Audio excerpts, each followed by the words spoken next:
for any podcaster starting out. Now, when we started out TechTime Radio, we started out in a back office with a couple of mics. We expanded to a studio, and then now, as you can see, we're on the radio and have distribution into other markets. Having the ability to have Podcorn at the start of our podcast would have been a dream come true. Guess what? With Podcorn, you now have the amazing opportunity for podcasts to receive sponsorship, such as host reads, interview segments, and topical discussions. With Podcorn, there's no middleman. Podcasters of all sizes can browse and choose opportunities right on their platform, set their own rates, and collaborate with brands directly without exclusivities. You never give up the rights of your podcast in Podcorn, and they're here to support you everywhere possible. Visit podcorn.com. Again, that's podcorn.com. Podcorn is a true success for those starting their podcast dreams. Coming to you from the shores of the Pacific Northwest, keeping you up to date on technology while enjoying a little whiskey on the side, with leading-edge topics, along with special guests, to navigate technology in a segmented, stylized radio program. The information that will make you go, Pull up a seat, raise a glass with our hosts as we spend the next hour talking about technology for the common person. Welcome to TechTime Radio with Nathan Mumm. You go, boy. All right. Welcome to TechTime Radio. I'm your host, Nathan Mumm. We got Mike Roday here and David Brown behind the board. Welcome to the technology show that makes you go, Technology news of the week. The show for the everyday common person weeks ahead of the mainstream media. I'm Nathan Mumm, and welcome to our live show on Saturdays. It's from 4 to 6 p.m. If you're catching us on Monday, Tuesday, Wednesday, Thursday, Friday, Saturday, not 4 to 6 p.m., or Sunday, you are catching a rebroadcast. So go to techtimeradio.com to make sure you are up on all of the most up-to-date information. We have a packed show today. Let me tell you about it. We got 2 hours to get through technology, and we're going to be lucky to get through all of our special guests, all of our items to talk about. It's amazing. As we went from a 1 hour show to a 2 hour show, we're like, oh, are we ever going to have time to fill this stuff? And now I literally was looking at... We could go to a 4 hour show. We could go at least to 3 hours now. That's how much technology is up there. I don't think we should, though. You don't think so? We might get in trouble. That's true. All right. Welcome to the show. Today we're going to be talking about Apple. Is Apple able to overcome some European Union items that we're going to be talking about? Boy, the European Union is really nailing. They are. They're getting everybody in technology right now. Yeah. They're just swinging a big stick and saying, hey, if you want to play in our space and our sandbox, that's right. You're going to have our rules. Is it EU that's going after Amazon too, or is that? Yes, I know that is them. Yep, that is France them is too. Yep. All right. Well, then we're going to be having our guest this hour. We got Trina Martin. She's going to be talking about business chat tools. Specifically, she's going to be highlighting the application called Slack. So I don't know if you're familiar with Slack. Yeah. Okay, so am I. Very much familiar with it. That's a new gamer platform. No. Slack is a chat tool for interface. So you must not be. You're thinking of Steam maybe or something else. I may be thinking of something. Okay. So we're gonna be talking about that. So it'll be great for you. She gets a lot of information. She'll help you. So now you know what to do on that. We have our Sony PlayStation 4 firmware upgrade. We're gonna explain that in gamer time. Very interesting thing that happened there because they were gonna be bricked. And then we're going to be covering the Nintendo Switch and its competitor, the Steam Deck, along with Mike's Mesmerizing Moment brought to us by StoriCoffee. And maybe we'll have some time to do an NFT today or not. Probably not because we're so busy. You haven't done those for a while? No. Okay. And then, of course, we have our whiskey tasting on the first hour. Our second hour, we have our little segment back, a staple that us older generation like. The younger generation like the steals and deals. And the older generation kind of likes the letters. So we got rotating bases. Letters is back this week. We have Ask the Expert. We have Nick Espinosa. He's going to be talking about all the Apple breaches we've had in the last few weeks. So, again, everybody always thinks Apple's the most safest, secure environment to be on there. Yeah, no. We're going to be talking about some big issues that have happened. I don't know if you upgraded your iPhones to the iOS 15 upgrade. If you did, oh, my gosh. Why do they now have the internet browser at the very bottom of your phone for Safari? I just hit it all the time. Very inconvenient. I liked being able to have to go and scroll to the top. You know, still disappointed about that. That's like grocery stores that change their produce every week. Don't you hate that? You go on and the milk's in the very back, and then all of a sudden they move it to like the front left corner. You're like, what the heck? Yeah. Why would you do that? It's to keep they're doing it on purpose Okay. to keep us looking for things. Because if we keep looking for things, we might see things that we weren't thinking of and buy it. And demand buy. Okay, I got you. All right. And then, of course, if you would like to call us, you can always give us a call. Our numbers are 425-373-5527, or you can call the 188 number, 188-298-KKNW. We are live streaming on Twitch today. So, on Twitch. We're live streaming on YouTube. We're live streaming on Facebook. And we're live streaming on Twitter as a new added plugin. So if you want to catch us on any of those areas, all you got to do is search for TechTime Radio on any social media, and we have that taken care of. All right, here we go. Mike, I got the loaded question of the day brought to you by Elderberry Boost. Get your Elderberry Boost today at elderberryboost.com. Elderberry Boost. There you go, David. Elderberry Boost. Elderberry Boost. All right. What do you consider a horrible word? I grew up with a phrase. Okay. Bless your heart. Oh, and did that really mean bless your heart? It never means. It basically means you're an idiot. It's an idiot. Yeah. So would your mom go around and just say, "Oh, bless your heart"? Yeah, I'm from the South, so Okay. everybody says it down there. Okay. Oh, bless his heart. Oh, I just did something stupid. Is that what that means? That's Okay. what that is. All right. Well, that was the loaded question of the day brought to you by Elderberry Boost. And now, Mike, we are going to move into our first segment. Let's get our show started with our top stories in the first 5 minutes. What's happening in the world of technology? This is our top stories in the first 5 minutes. All right. Story number one, sick of iPhone chargers. So is the European Union. All right. Here we go. Apple may have to change its iPhone Lightning cable chargers in Europe as the EU seeks to enforce a common USB-C standard for all cell phones. This new legislation will come into effect in 2024, bringing more freedom and fewer costs. But let's take a look at the Bloomberg report and see if that's all what it's cracked up to be. The European Union is hoping that the standardization will cut waste and make things more convenient for people who own multiple devices. Apple, whose iPhones and other products use the company's own Lightning charging port. But Apple opposes the switch, saying, quote, it stifles innovation rather than encouraging it. So the mandate could save consumers €250 million a year by scrapping the cost for buying those new chargers. All right, let me just tell you, Apple makes... That's an interesting thing because it's not stifles, about... It's not stifles stifling, it's keeping people from buying... They make 6% of their revenue yearly is in licensing fees that they allow other people to license their hardware technology, including Lightning port replicators for all these third-party knockoffs. Yeah. Yeah. So the 6% of the company's money, they're going to drain out immediately with that. Plus, then But Apple... that's just in the EU.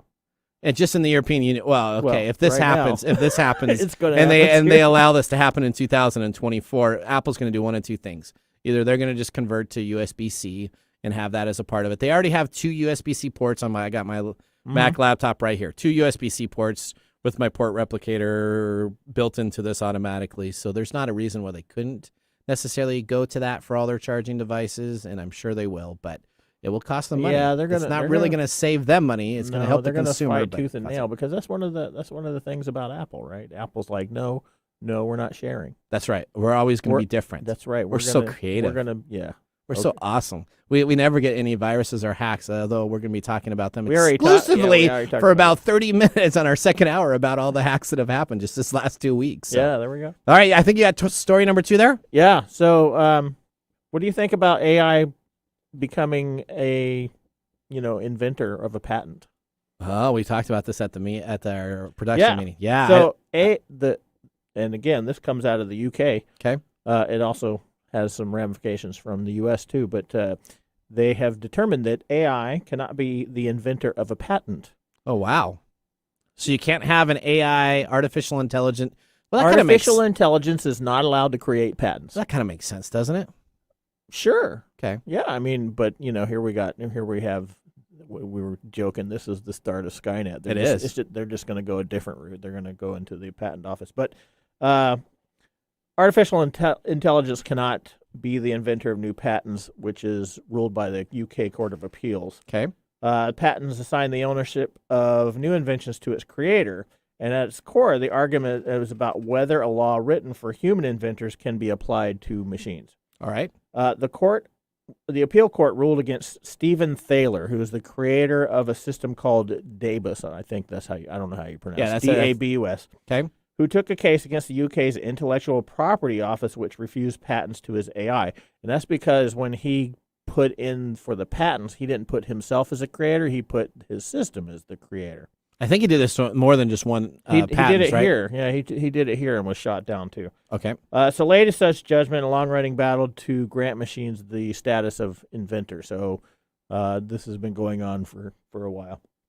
UK panel decided by a 2-1 majority that an inventor must be a real human person under UK law. Kind of makes sense. Earlier this month, U.S. District Court Judge Leonie M. Brinkema upheld that ruling. Okay. Writing that as technology evolves, there may come a time when artificial intelligence reaches a level of sophistication such that it might satisfy accepted meanings of inventorship. But that time has not yet arrived, and if it does, it will be up to Congress to decide how, if at all, it wants to expand the scope of patent law. Okay. Well, you can't get a patent law if you're dead either, right? So, I mean, if you kind of take a look at it, the way that they issue patents, you have to have a living, breathing. Well, yeah. Did you ever see that movie Bicentennial Man? I did. That's what I thought of when here you can see Robin Williams trying to prove that he's a real live human from a robot. So there it is. There's the start of Bicentennial Man. And Bicentennial Man. Takeover by everything. If you notice, everything's there's these technologies now where they can move protons from light to light. Kind of like the whole transporters. There's a 5 minutes, David. All right, last story, real quick. He's like, "Hey, we got to stay on board." That's right. That was a quick salute there. Self-driving tech returns to California racetrack. If you have a self-driving car, or if you have the opportunity and want to learn about self-driving cars, you have your opportunity to come on up with companies from NVIDIA to all of the other AI companies available. Just go to selfracingcars.com, and they have a competition where they open up a track field in California. Mm-hmm. You can rent it by time. You can rent it by races that you want to participate in, and you can have AI completely controlled cars. You can have a person in there with AI assistance cars. That's so it's awesome. And it's this whole have 2-day event that you can go and be a part of. AI audiences? I don't know if they have AI. Who's going to watch this? Well, it's October 16th and 17th, and I think they actually want people to show up so they can make money there. I don't think they want the this AI is not going to audience. replace NASCAR, I don't think. No, it's not. But it's an ability to have a racetrack. If you have an AI in a small business and you want to go down and test some automations, here's your opportunity to do that. All right, that gets us through our top stories in the first 5 minutes. Mike, when we come on back, we got Trina Martin, the host of Trina Talk. You can find out more about her going to www.trinalmartin.com. She's going to be talking about communication applications, an application called Slack. We're excited to have her on as a part of her monthly program with TechTime Radio. You're listening to Tech Time with Nathan Mumm. We'll see you after this break. Hi, I'm Nathan Mumm, host of Tech Time Radio with Nathan Mumm on KKNW. Tech Time Radio's live show is Saturday from 4 to 6 p.m., and you can always check us on the web at techtimeradio.com. Our segmented stylized radio gives you the breaking news before it hits mainstream media. Join myself and Mike Corday as we'll make you laugh. That's good. So, Hooked on Phonics worked for you, didn't it? It did, just a little bit. And learning something new in technology. Join us Saturdays 4 to 6 p.m. and Thursdays from 6 to 7 a.m. The technology show for the everyday common person. Hi, this is Lisa Downs, host of Reigniting You, the show that takes a positive, forward-looking approach to mid to late career transitions for Gen Xers and Boomers every Wednesday afternoon at 3 o'clock Pacific. Whether you're looking to stay in the traditional workforce, do your own thing, or retire or semi-retire, Reigniting You is your source for career transition advice, inspiration, and insight for what's next in your career and life. Join me Wednesdays at 3 o'clock to get re-energized, recharged, and reignited.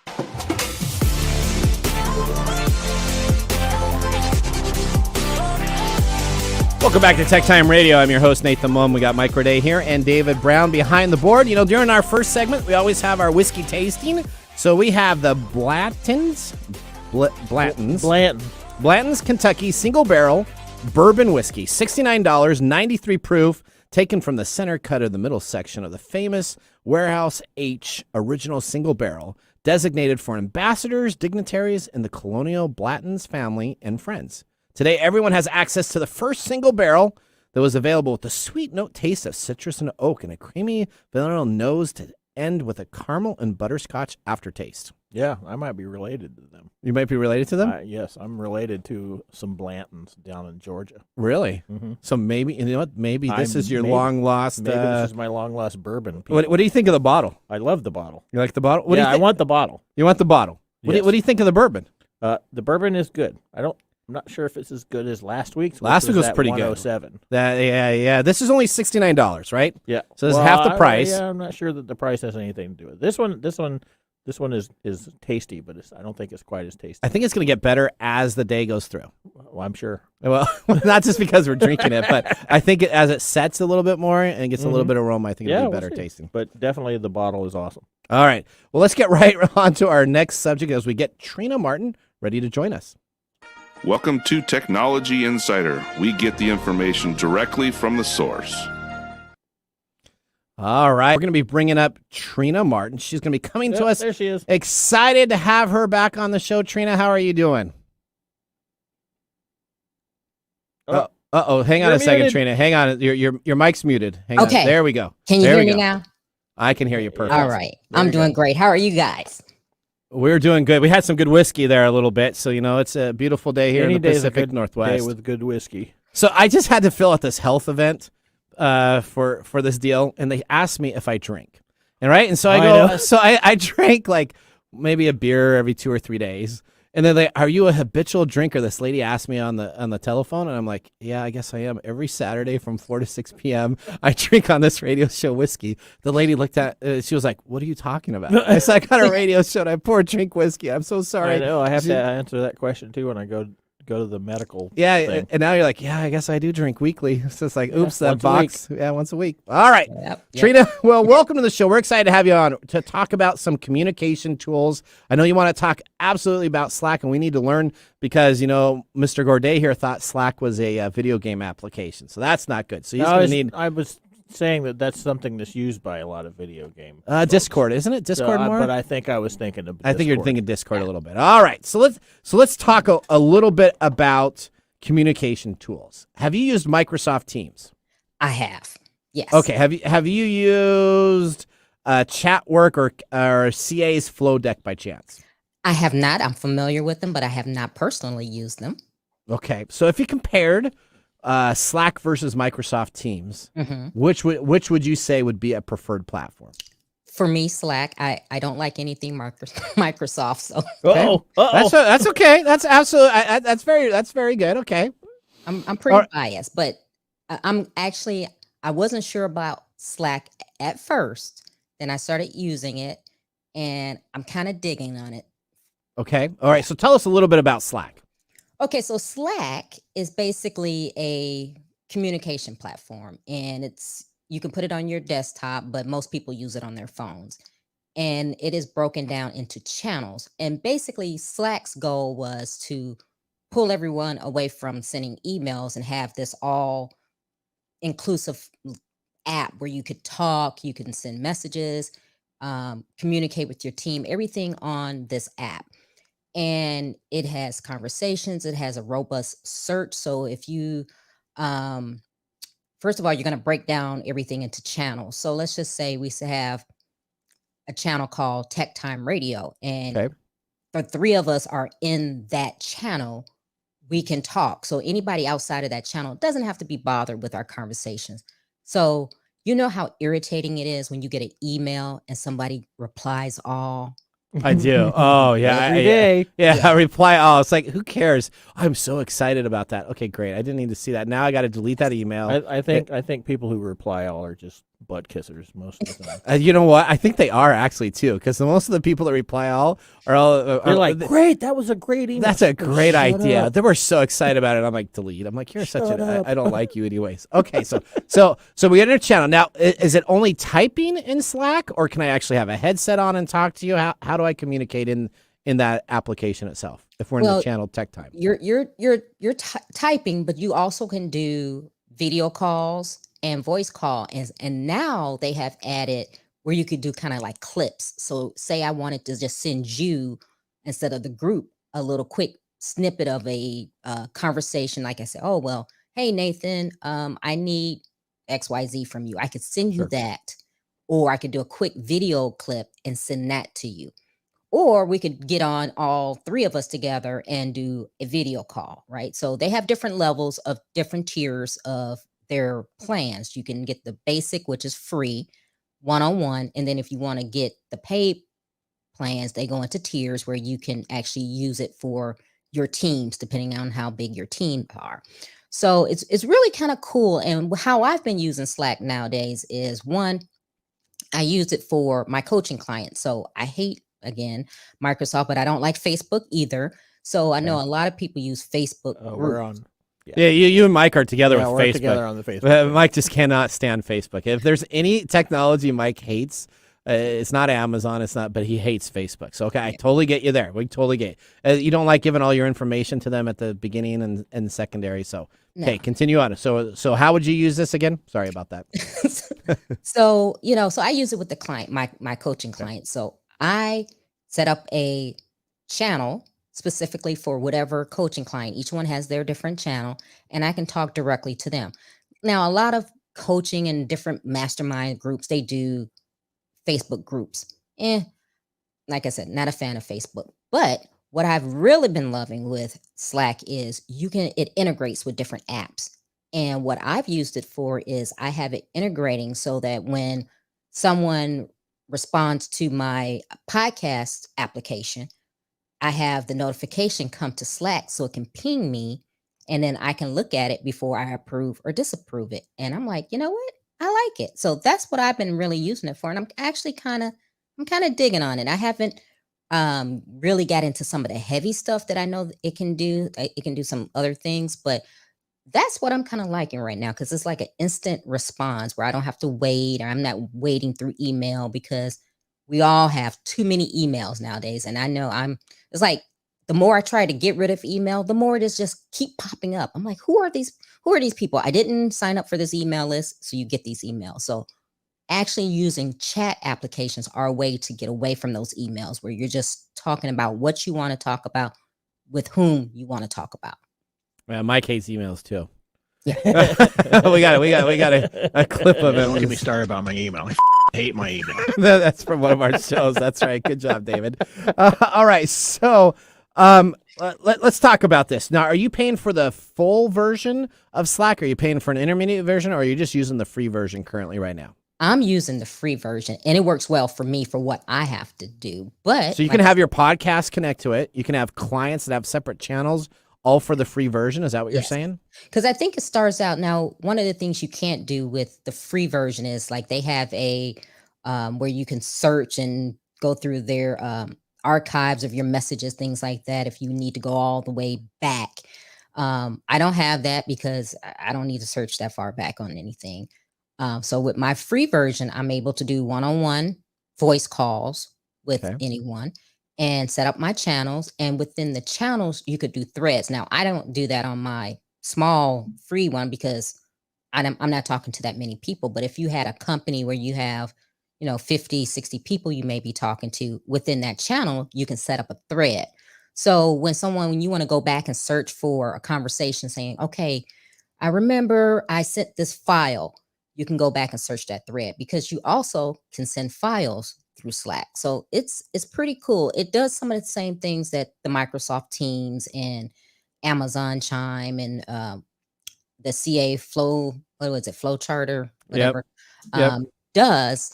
But I like it. I think they have a little bit up on some of the other platforms. So if you want to give your information to Amazon, you can do Amazon Chime, right? So Amazon Chime is their deal. They can have a host up to 250 attendees, and it costs $3 per user per day or $15 per user per month.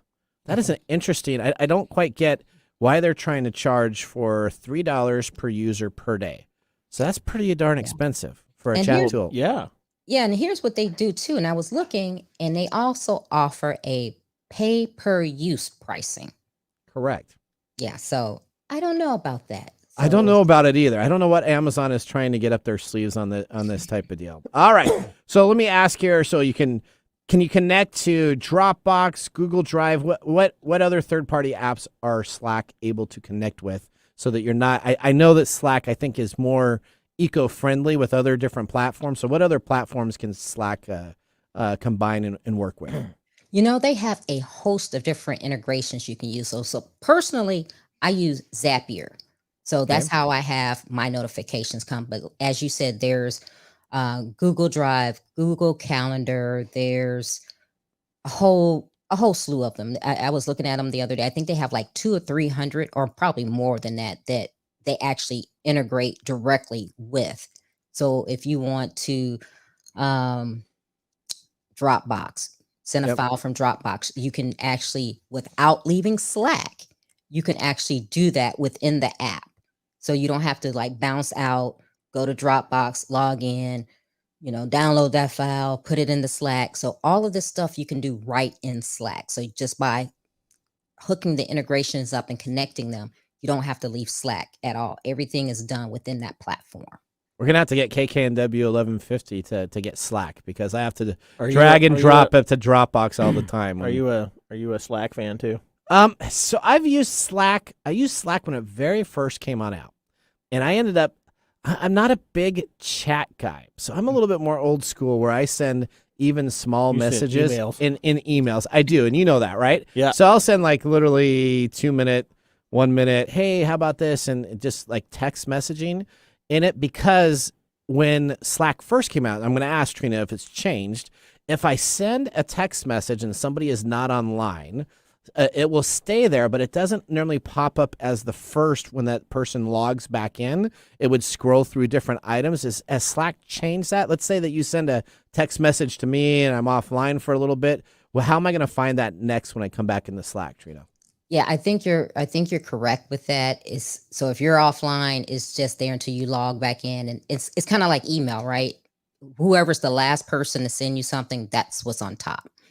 That's correct. So let me just tell you, I want Slack or any of these messaging services that if I'm offline, the next time I come in and log back in, to come up with a deal like I was online and say, Trina just messaged me here, open up a bubble, open up another bubble, and I don't care if it's like 8 or 9 bubbles. I would. Can you imagine? I mean, can you imagine you open up, you go online, and it's just like bing, bing, bing, bing, bing, bing. But then bing, I can bing, respond to all of them. Otherwise, what happens is I'll miss somebody in chat. And so let me just tell you, IRC, Internet Relay Chat, back in the olden days, okay, I mean, when we used to do Napster downloads of illegal songs, which, so we won't talk about. IRC had the deal where it popped up all those windows. And I don't know if somebody just said, hey, I hate all those windows popping up, so they decided to turn it off. And well, actually, I think from a human perspective, that can be fairly stressful for most people. Really? Yeah, because one of the problems with these types of services that we're running into is that we have an immediate need to respond to these things. So if you get like 50 bubbles popping up when you come back online, that's like coming back from vacation and opening your inbox and your email, and you're like, I'm going to take another day off. So maybe I am just... You're just weird. I'm just weird. Okay, I get it. Maybe that's why none of these places have done that, because it used to be there and they don't do that anymore. All right. Last thing, Trina, if I have someone listen to it, they said, okay, you know what? Let's say I have a preschool, or I got a daycare, or I got some way I want to communicate with people for the everyday common person. What is the best use of Slack, the free version? We're not paying for it. The free version, what would be the best suggestion for them to use that app? For a small business? Yeah. I would definitely, I use it. So yes, I would suggest that other people use it, because one, if you don't want someone send an email, so you don't want to send emails and then wait for somebody to give you a reply. So with Slack, it's instant communication, as long as the person, of course, is there. So chatting, where you don't have to wait for a response, waiting on email or calling. And then we all have our phones with us all the time, right? So if you can get an instant live response, that's great. And just the fact of being able to do a quick video or audio call, that's always good as well. And how good is the video quality? Because I have not tried the video quality. I use Zoom a lot, so I tried Microsoft Teams. Way too complicated. I hated Zoom when it first came out. I wrote a nasty letter to Zoom, and the vice president responded to me of technology because I said your security sucked. I said all these things about it, and he kept me up to date for like 2 months. He would send me weekly reports of what they were doing for their security. Right. Now I love Zoom. I use it all the time. How does it compare to one of those type of deals when you actually get into the video itself? See, now that I can't tell you because I'm a Zoom person too. When I have to do a video call, I do Zoom. But yeah, Teams is too difficult, and half the time it doesn't work. It doesn't work right. In here, you're always hitting all these little buttons, right? You're always the configuration in here. Yeah, it's like I know. It's I know. My organization is moving towards doing Teams. Oh boy, I'm like great. Oh. It's because it's cheap and they got some type. because It's all integrated because together. they got an integrated system, and they're now saying, well, we're going like no. So Teams is going to be as good as SharePoint was. Oh shit. Yeah, I So, hate do SharePoint. you understand Microsoft's application SharePoint is supposed to collaborate people? It is the #1 consulted company application at Microsoft. Over 80% of people that use Microsoft SharePoint have to have a customization by a consultant. I believe it because it's an S show. It's very bad. It is. All right. Trina, I appreciate you for jumping on the phone or the internet. It's not really the phone anymore, but the internet, and joining us for today's show. I always look forward to having you on, and then we're going to have you on in a month again. So thank you for being a part of our regular program. We're going to head out here to a commercial break, and when we come on back, oh boy, we got Gamer Time segment. We got the Steam Deck. We got the Nintendo Switch. And we got a PlayStation 4 hack that is kind of an interesting hack. We're going to talk about that. Yep. We'll see. I'm Nathan Mumm. Welcome to TechTime Radio. Bye, Trina. Did you know that up to 12 to 15% of Americans grind their teeth at night while they sleep? Yeah, it's called Bruxism. I used to work at a sleep lab, and we used to measure that, and it leads to a lot of problems like headaches and destroys your teeth. It wears down the enamel, and it's just very hard on your mouth. So every once in a while I'll wake up, my jaw will hurt. Do you think I'm grinding my teeth at night? Yep. Well, so how do you go about protecting this then? The #1 recommended way of protecting yourself from teeth grinding is what's called a night guard, which is a custom fitted prosthetic that you put inside your mouth. It usually runs, hundreds of dollars, but I know our sponsor, Smile Brilliant, can get you custom fitted night guards for as little as $45 a piece. So if you go to smilebrilliant.com and use TechTime Radio at checkout, you can receive 20% off your complete order. So visit smilebrilliant.com and use the TechTime Radio at checkout code.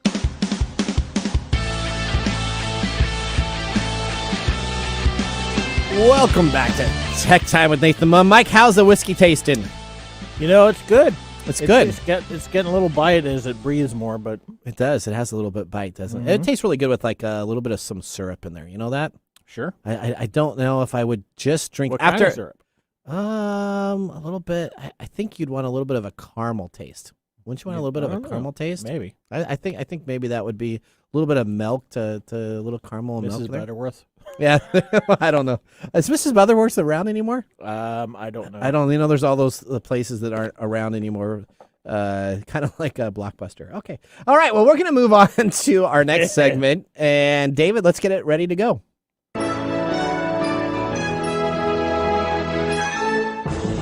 Welcome to Gamer Time, where we cover the current news on gaming companies and market changes in the digital market world. Entertainment gaming accounts for over 30% of technology companies in the United States. Did you know that? I did. Okay. I did too. Yeah. We play a lot of games, right? I wouldn't classify myself as a gamer. What are you talking about? You are an expert on the cannons on Sea of Thieves. I play games, but Okay. I'm definitely not as hooked up as most people are. That's true. I have a Discord channel. Okay. I don't use it. Okay. I was talking about Slack earlier and trying to remember what that was. So, but I play games. I've always played games ever since Pong came out. Our staff every Thursday wants us to start streaming our Sea of Thieves I know. games. That's like, you should stream it. You should stream I don't your know. Sea of- Yeah, I don't know if that's a good idea. I don't think it's a good idea because- either. That's kind of our downtime where we can kind of just go out there and kill people and rage quit. right? Hey, I haven't rage quit in a while. You've been really good about that, actually. Yeah. But that's because we're getting pretty good. Yeah. Yeah. Yeah, I'm a lot calmer, too. Yeah. Is that what it is? Okay. All right. Okay. All right. Well, let's start with story number one. Because I'm getting married. That's right. You are getting married. That's going to be in Mike's mesmerizing moment, right? You're not going to be here very often in December, it looks like, right? That's right. I'm going to miss some time. Miss some time from the radio show. Maybe. Yeah. We don't know yet, right? Is it also kind of up there? Tentatively, yes. Well, congratulations on being engaged. That's Thank you. exciting. All right.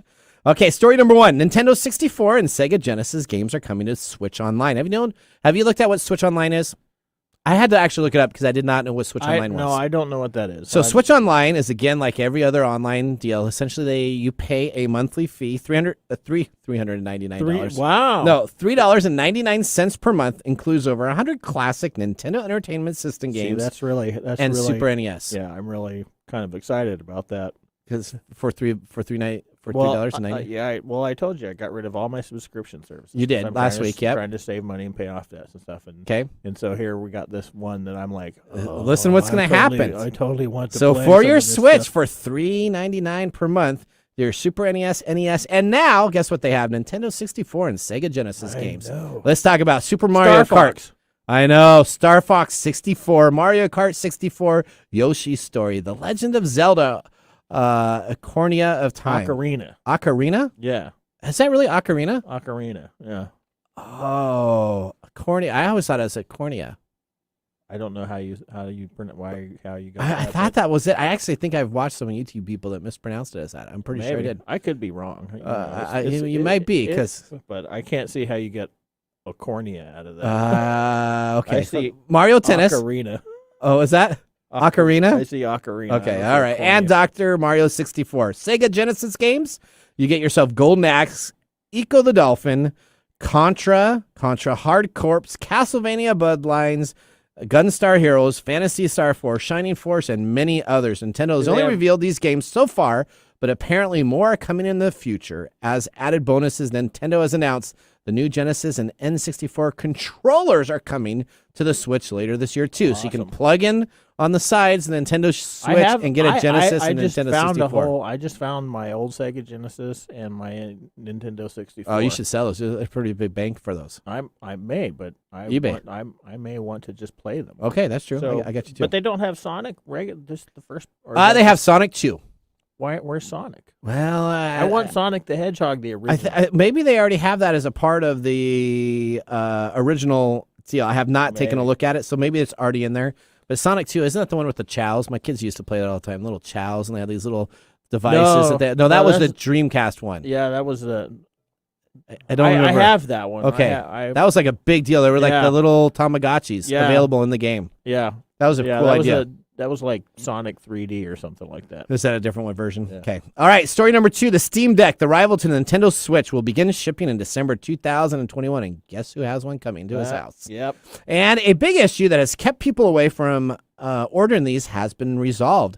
And over 100,000 people since this issue has been resolved have signed up for new orders. And so they're saying that they have more Steam Deck pre-order sales than they ever expected to sell a Steam Deck. Mm-hmm. So they're not telling what the number is. But what they have done is they have resolved the availability of creating anti-cheat software.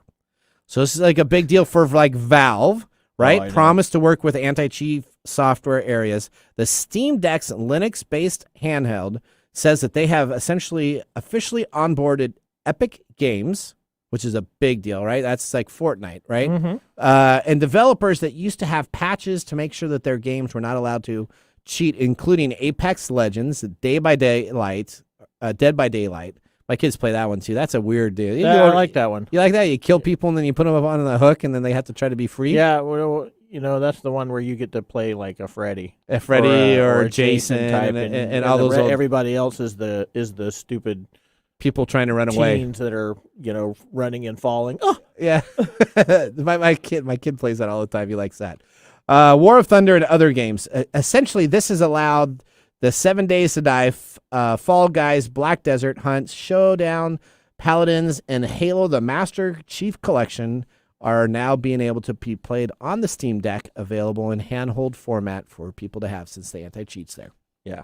Well, let's hope so, because I know cheating is a huge thing, and I despise Yeah, I don't like any hacks. I don't like playing games where people are cheating all the time. And what I'm worried about this Steam Deck when I get it is I may have to buy the Steam version of Sea of Thieves, because then I could have it portably. Yeah, that would be like, then I could just be like at work and I could just be like, well, hey. I play mine from my PC. Yeah, okay. Yeah, I don't play on the console. I play from my laptop. Okay. All right. Sony PlayStation 4 firmware update version 9 has quickly solved an issue in the quietly solved quickly and quietly solved an issue with the console's internal CMOS battery. The battery powers the internal clock. We talked about this on the show, and it was essentially going to brick it, right? Because what happens if your CMOS battery runs out, you lose that information. You lose the information to be able to keep your online games that you had purchased online. That's why I kind of always purchase hard copies still. I'm an old geezer on this. I like the physical copy in case something goes wrong. Yeah, I finally made that switch. I think the last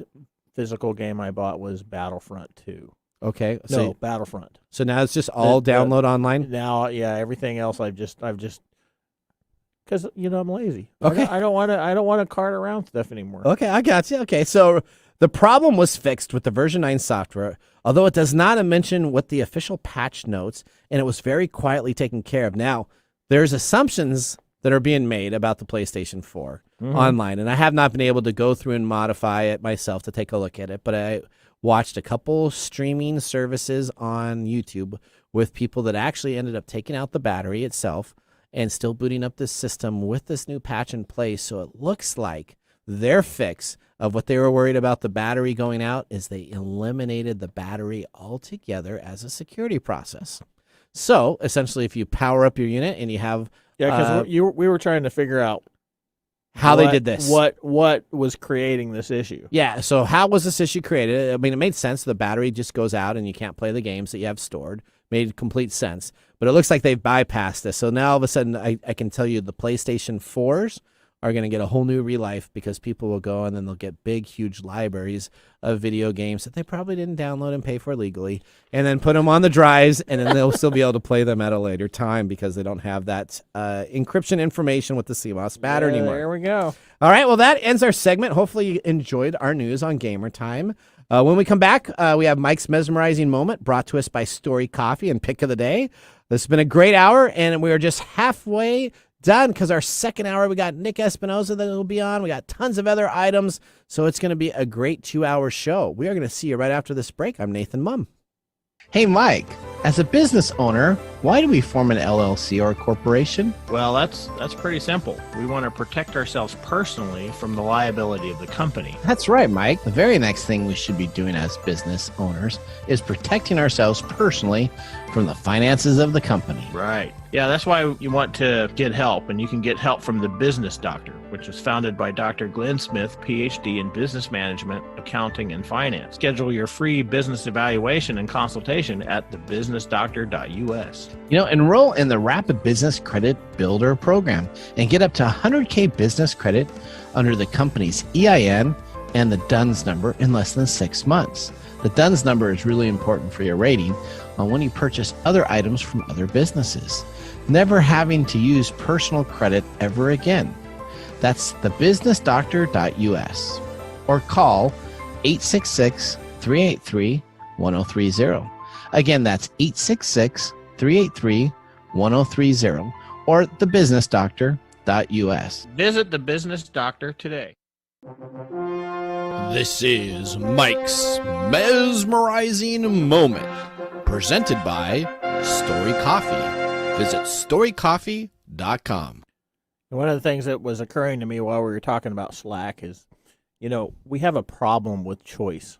Okay. And we have so many choices to make when we're talking about these platforms and these chat features and all this other stuff. The problem with that is that the human brain has a problem with that. Okay. We can only deal with 3 to 5 choices. I've heard that on market researching, where you only want to have like 3 objects to choose from. Right. When we have more things to choose from, our brains start shutting down, and we can't make choices. It's very difficult to make choices because our brains are trying to. It's almost essentially like the brain is trying to pick every single choice, and it just freezes up. So one of the drawbacks to all this stuff that we're talking about is that there's so many choices, which, we talked about the EU saying, we're gonna standardize that. That's one of the reasons why we standardize things, is so it can take that mental pressure off of us to keep making choices when we don't need to. So one of my little side things is I love cooking. I like doing a bunch of stuff in the barbecue, and so I bought a food trailer, right? So I was doing a bunch of information about how to have a food trailer out there, and it said the most successful food trailers have no more than 5 ingredients that they sell. And what happens is when you have the huge selection, that your brain gets overloaded. And then I actually did a bunch of research about some restaurants, and that when you get like a daily restaurant printout of here's our 4 or 5 specials. things. Yeah, they're specials. Like you want 3 items, and if you really focus on those, you can sell those much easier than a full-based menu where you got to flip through and flip through and flip through. Yeah, our brains are just not wired for that idea of, because we have to, when we look at the brain from take it out of the social context. Yeah. It's built a specific way, and it hasn't changed. And that specific way is that either it's about survival.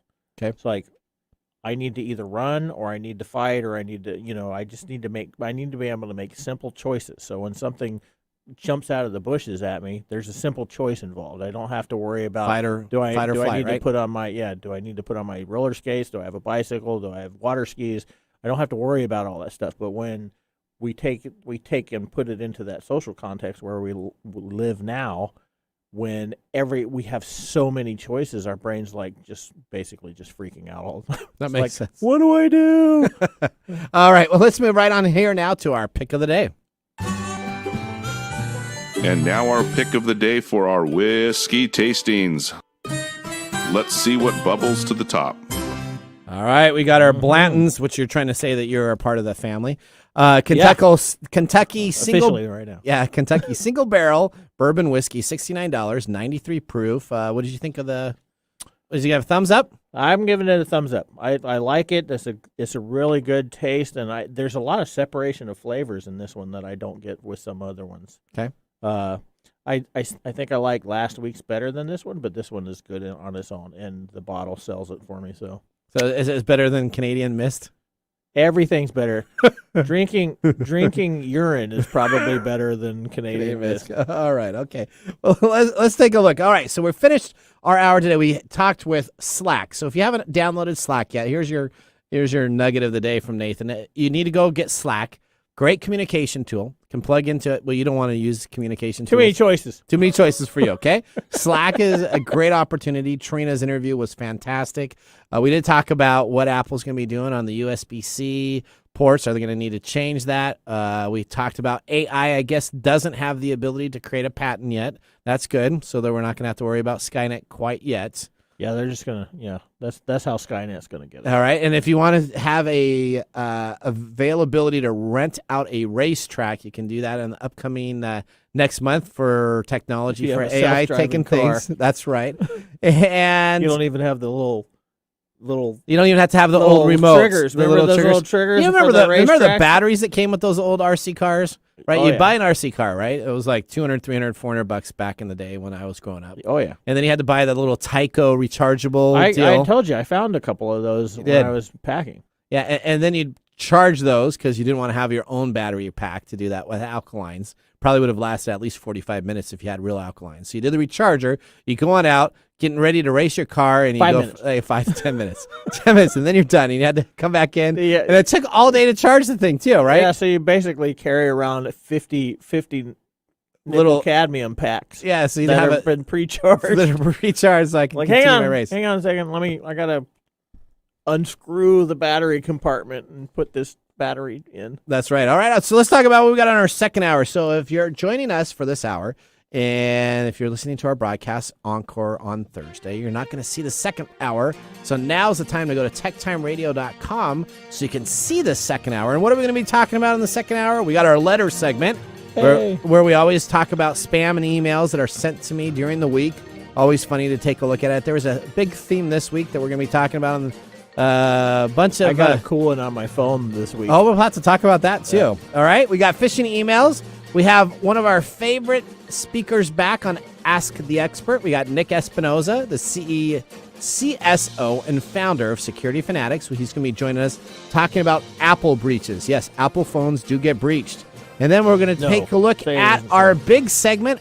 What is your business doing? Are they spying on employees? And spying software is the number one software that companies are deploying for the work from home COVID scenario. That's so right. You're going to want to make sure you have that. Well, I'm Nathan Mumm, glad to be your host with my great co-hosts here, Mike Gorday, and we have David Brown behind the board. I wish you guys all a great week, and remember, technology can be your friend. I will talk to you later. See you in the next hour. Bye-bye. Thanks for joining us on TechTime Radio. We hope that you had a chance to have that moment today in technology. The fun doesn't stop there. We recommend that you go to techtimeradio.com and join our fan list for the most important aspect of staying connected and winning some really great monthly prizes.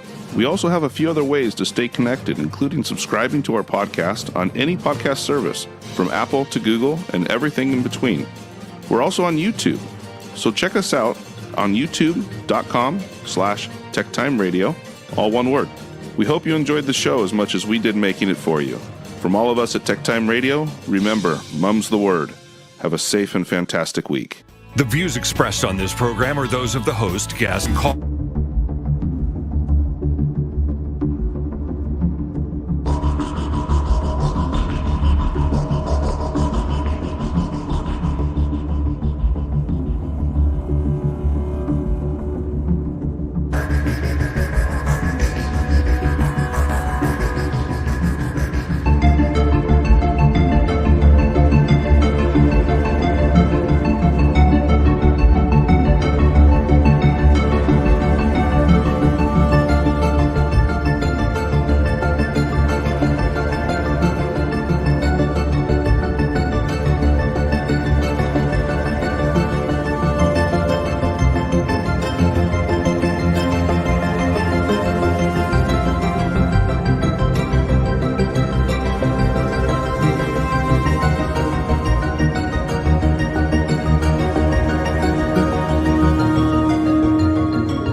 Hey, Mike. What? Have you heard of the Homebrew Podcast? I totally have. Get it, nerds. We're hunting space dinosaurs. The Homebrew Podcast is the best adventure. It's published weekly and is everywhere podcasts can be found.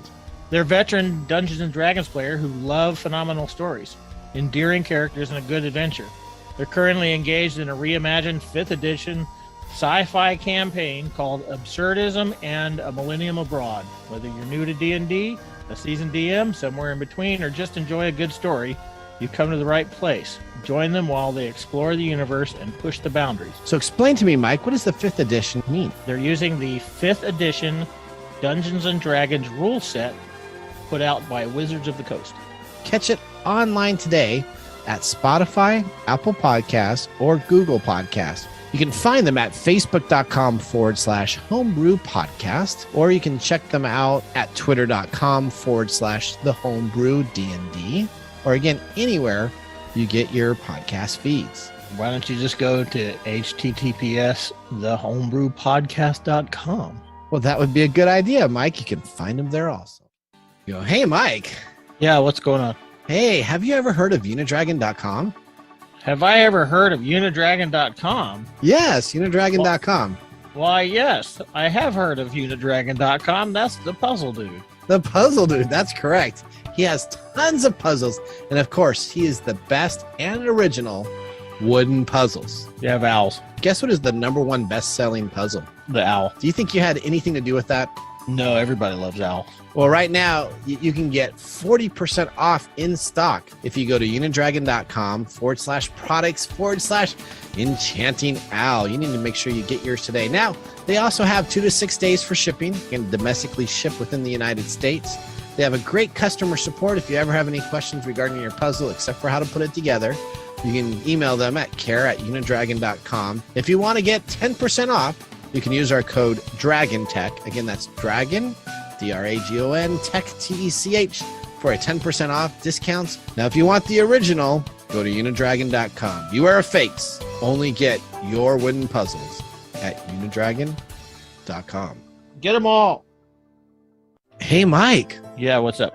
Hey, have you heard of the Hidden Compass, the podcast? Why, yes, I have. Hidden Compass, the podcast, is about stories and storytellers at the frontiers of courage and curiosity. Join Hidden Compass co-founders and podcast co-hosts Sabine and Sivani as they narrate stories from their award-winning magazine, and then go behind the scenes in interviews with each storyteller to see what inspired them to venture to the frontiers of courage and curiosity. Hidden Compass is for the journalist chasing big questions and meaningful exploration. It is for the reader hunting profound stories that immerse, inspire, and inform. It is for anyone aching for substance and longing to celebrate collective human endeavor. Here, the nuance of the world is within reach. Hold on to it. Listen wherever you get your podcasts, and don't forget to subscribe. Great, Mike. I'm going to subscribe today. We would like to thank Podcorn for sponsoring this episode of TechTime Radio. Explore sponsorship opportunities and start monetizing your podcast by signing up at podcorn.com/podcasters. Let me tell you about Podcorn. Podcorn is an absolute must for any podcaster starting out. Now, when we started out TechTime Radio, we started out in a back office with a couple of mics. We expanded to a studio, and then now, as you can see, we're on the radio and have distribution into other markets. Having the ability to have Podcorn at the start of our podcast would have been a dream come true. Guess what? With Podcorn, you now have the amazing opportunity for podcasts to receive sponsorship, such as host reads, interview segments, and topical discussions. With Podcorn, there's no middleman. Podcasters of all sizes can browse and choose opportunities right on their platform, set their own rates, and collaborate with brands directly without exclusivities. You never give up the rights of your podcast in Podcorn, and they're here to support you everywhere possible. Visit podcorn.com. Again, that's podcorn.com. Podcorn is a true success for those starting their podcast dreams. Coming to you from the shores of the Pacific Northwest, keeping you up to date on technology while enjoying a little whiskey on the side, with leading-edge topics along with special guests to navigate technology in a segmented, stylized radio program. The information that will make you go, Pull up a seat, raise a glass with our hosts as we spend the next hour talking about technology for the common person.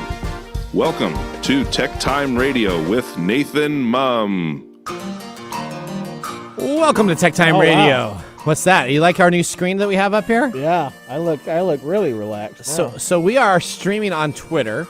Brand new exciting announcement to do. So if you want to go to Twitter /TechTime Radio, you can watch our live stream there, or you can watch it on Facebook, YouTube, Twitch TV, and of course KKNW 1150 AM has both the audio and the stream. And if you listen to their commercials, they now have an app that you can load, and you can listen to it on your Amazon devices. So there you go. Woo-hoo. Welcome to TechTime Radio. This is hour 2. If you missed hour 1, you need to go back and watch it. We had Trina Martin on there. We had a Gamer Time segment about some PS4 information regarding their CMOS battery. I'm sure that's really exciting to people. That's really exciting. And we had some great human interaction regarding choices that you talked about on Mike's Mesmerizing Moment.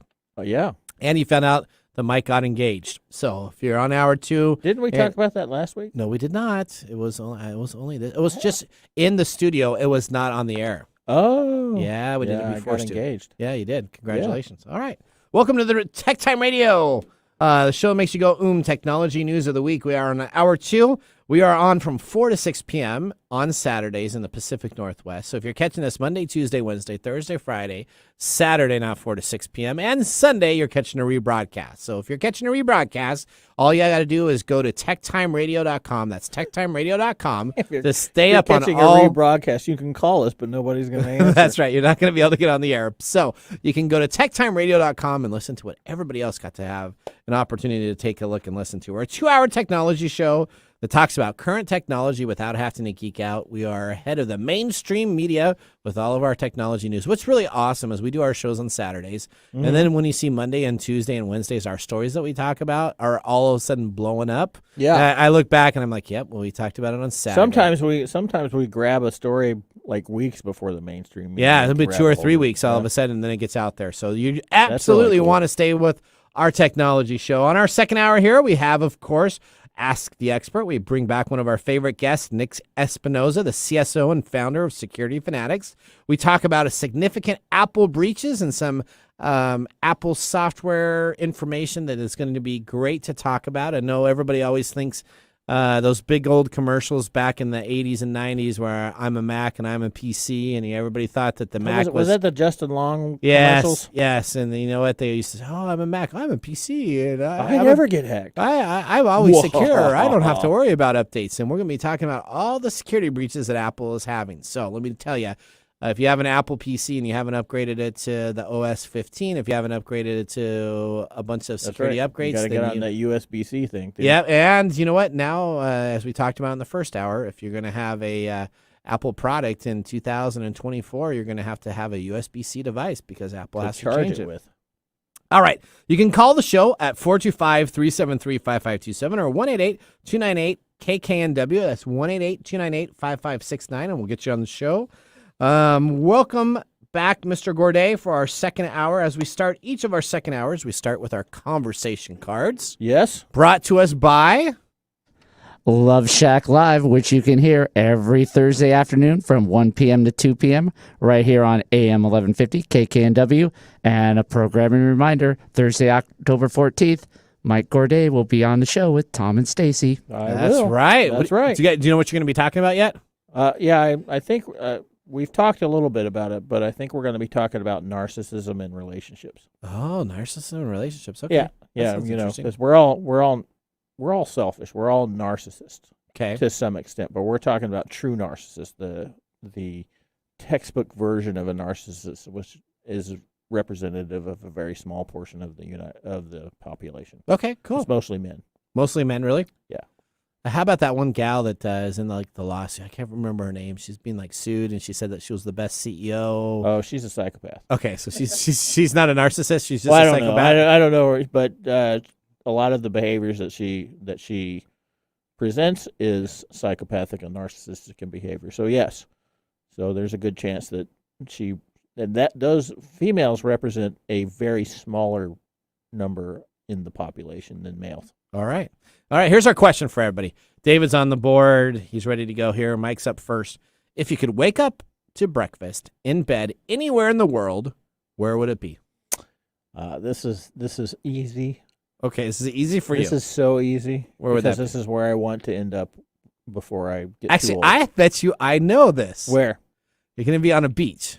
That's right, in the Caribbean somewhere. In the Caribbean somewhere. It doesn't make any difference, but you just want to wake up on a beach in the Caribbean, nice and warm. Bahamas, Costa Rica, somewhere where it's tropical and there's a crystal clear beach and some palm trees swaying in the breeze, and I don't have to worry about going to work. Or Now let me ask you, if you're going to wake up there, are you going to fall asleep there too on the beach? Oh, heck yeah. So you fall asleep on the beach, you sleep overnight, everything's nice and warm, and then you wake up in the morning and you're right there. It's almost a big enough draw to where I would be happier being homeless in the Bahamas than having a house here in the Seattle market? In the Seattle area. You could probably sell your house. Seattle is a really beautiful place, but It is.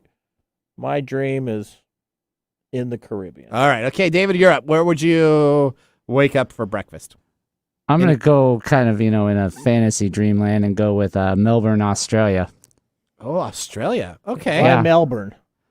Because that's the main city, and, or maybe travel down to Sydney and go check out the Opera House after I decide to get up out of bed and You afterwards. don't want to go to Walla Walla? No.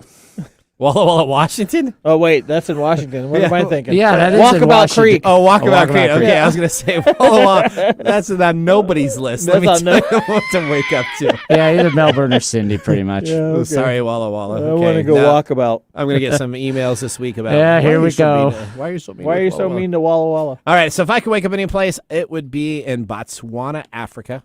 You've been there. I have, and I've actually had this morning, right? I woke up in Africa, beautiful, nice little, nice little area that's taken care of in a little village, and then have fresh coffee That was picked. the night before or the day of, and roasted, and then French pressed, so that I'm sitting there looking out at the beautiful African safari land, taking a look at all the animals, and having a nice fresh coffee. That would be my place to wake up to. Awesome. I've done it a couple times. And Let me then tell get you, eaten by a lion. I wouldn't get eaten by it because I'm going to be in a village, so I'll be still safe. Eaten But, by mosquitoes. there is a lot of mosquitoes there, but not in the morning. That's when I'm Dengue waking up. fever, buddy. That's Dengue right. fever. That's right. Okay. All right. Well, that gets us through. Let's start our technology show right now. I'm going to go for scurvy, so. Okay. With our first Yeah. segment, we call letters. Letters, we get letters. We get back and back of letters. Oh, letters, we get letters.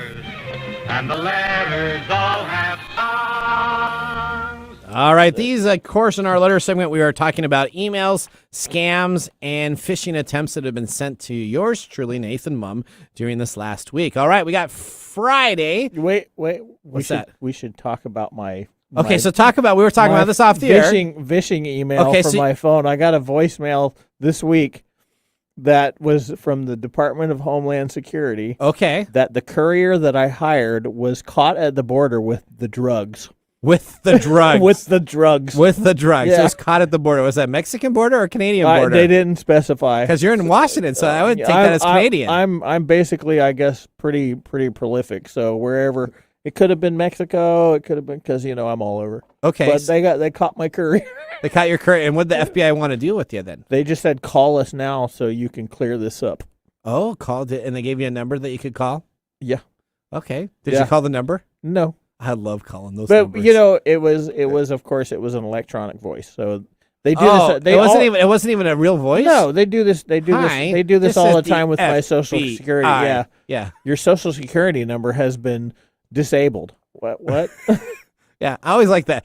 FBI. So Yeah. whatever space they did on the automated voice deal, I it's know. like it's too long. Yeah. FBI. Yeah. Okay. So yeah, that was my favorite this But week. you know what? You're gonna have to. We'll have to figure out a What? way to get that. I'll show it to you. Okay, at our post dinner wrap up, we'll have to listen to that and see if we can get some audio. Yeah, it's hilarious. Maybe play it next week. That is hilarious. All right, so I received So to my courier, I'm sorry you got caught. your car. You're on your own, buddy. a little Breaking Bad right there. You're Yeah, like, yeah, sorry, that's you're right. On your You're own. on your own. Okay. All right, I received a new voicemail message. All right, a new voicemail message from 946 here. To play the voicemail message, open the attachment and log in with your office email and authentication access to receive your voicemail message. See, it's the courier. So that's the courier calling you. This is from Dino at aviation news-online573 at gmail.com. Wow. So that was where. Well, that tells you they're totally into their Microsoft there. Yeah, at gmail.com. At Gmail. Yeah, so it's so as a technical person, you don't send an email that says that you need to log in with your Microsoft email account when you have a Gmail address on there. You would look for a live account. Yeah, two competitors, you probably wouldn't have the same one. All right, you're up next. All right, this one's... You got some good ones, too. I got some good ones. This one's from Innovate Lab, and that's INOV number 8 lab. Innovate. Innovate Lab. All right. And it was a hello at innovatelab.com, which, hey, that's maybe legit. You're unsubscribed, though. That's the title. Oh, that's the title. You're unsubscribed. So I got unsubscribed? What? Yeah, say, hey. That's how he starts out the email. Right. Hey, I reached out to you a couple of times but didn't hear back and realized I may have jumped the gun and assumed you were ready to scale your revenue through an efficient email marketing campaign. Boy, they're just really guilting you right now. Oh, I felt guilty. My intent is not to be a pain, so this will be my last follow-up. Oh, because he unsubscribed me. Yeah, he's threatening me. But if I'm mistaken and you are open to connecting, please send me a quick email or book, that's capital B. Capital B, book. Book a time on my calendar. Either way, I wish you all the best.